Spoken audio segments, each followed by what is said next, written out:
Hello friends, কেমন আছো? এই হচ্ছে রুই মাছ, আর এই রুই মাছ দিয়ে আমি করবো হচ্ছে ফুলকপি আলুর ঝোল।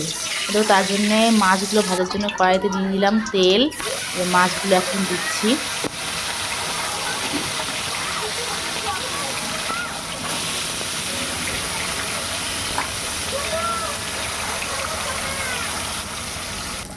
এবার মাছগুলো একটু উল্টে দেবো।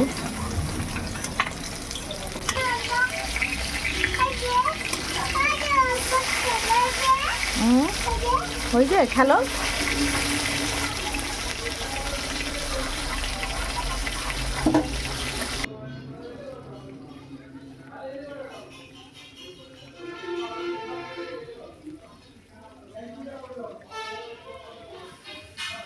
মাছগুলো একটু লাল লাল করে ভেজে নেবো।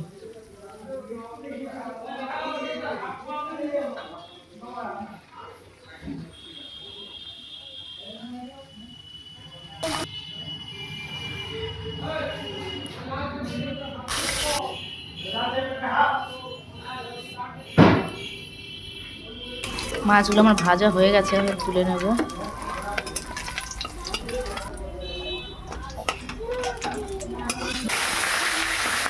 এই দ্বিতীয় ব্যাচের মাছগুলো দিয়ে দিয়েছি, কিন্তু এগুলো ভাজাটা আমি আর দেখাচ্ছি না। মাছ তুলে রেখেছি। আর আলু ফুলকপিটা আমি একটু হালকা ভাপিয়ে নিয়েছি, মানে খুব বেশি ভাপাইনি, শুধু জলটা একটু জাস্ট গরম হয়েছে, কারণ অনেক সার দেওয়া থাকে সবজিতে, তার জন্যে। আর মাছ ভাজার তেলে দেখো আমি আর অল্প একটু তেল দিয়ে দিয়েছি, তারপরে দিলাম একটু তেজপাতা। এবার দেব সাদা জিরে, একটু নেড়ে চেড়ে দিয়ে দেব টমেটো কুচি।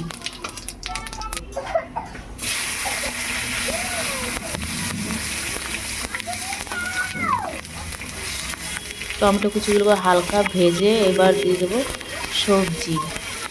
আর সবজিগুলো আমি একবারেই কষিয়ে নেব, আলাদা করে আর ভাজিনি। দেখো আমি কপির ডাঁটাগুলো ভালোবাসি, মানে আগার যে নরমগুলো থাকে সেগুলো বেশ ভালোই লাগে আমার, তার জন্য আমি দিয়েছি। এবার কার কেমন লাগে আমি জানি না।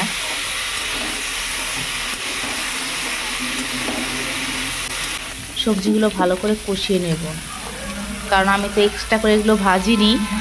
একটু দিয়ে দিলাম কাঁচা লঙ্কা।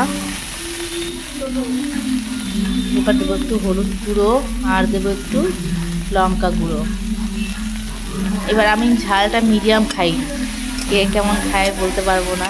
আমি খুব বেশি ঝাল খেতে পারি না, বা কমও খাই না, মিডিয়াম। এবার ভালো করে কষিয়ে নেব।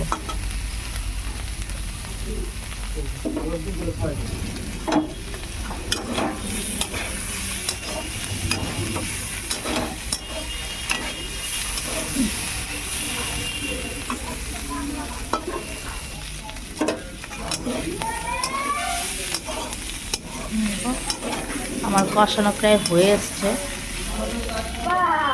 এবার দিয়ে দেব জল।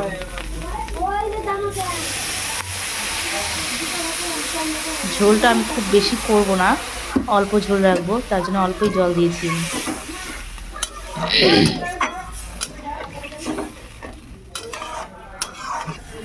এবার ঝোলটা একটু ফুটলেই দিয়ে দেবো মাছ।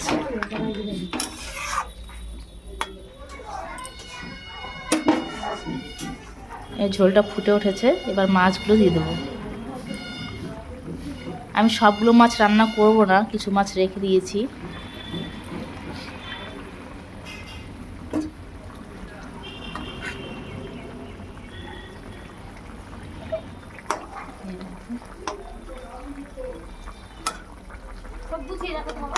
এবার একটু ঢাকা দিয়ে দেবো, সবজিগুলো যেটুকু মানে একটু হয়তো আছে সেটুকু নরম হয়ে যাবে। নতুন আলু তো, নতুন আলুটা হতে একটু টাইম লাগে। দেখো আমার ঝোল প্রায় হয়ে এসছে তরকারি। এবার একটু গুঁড়ো মশলা অ্যাড করে নামিয়ে নেব। এবার দেবো একটু গরম মশলা, আর দেব আমার সেই ভাজা মশলা।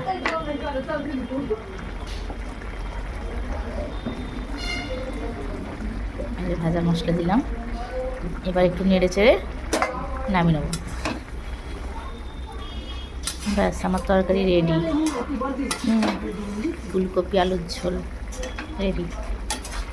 তোমাদের কেমন লাগলো অবশ্যই জানিও। থ্যাংক ইউ ভিডিওটা দেখার জন্যে।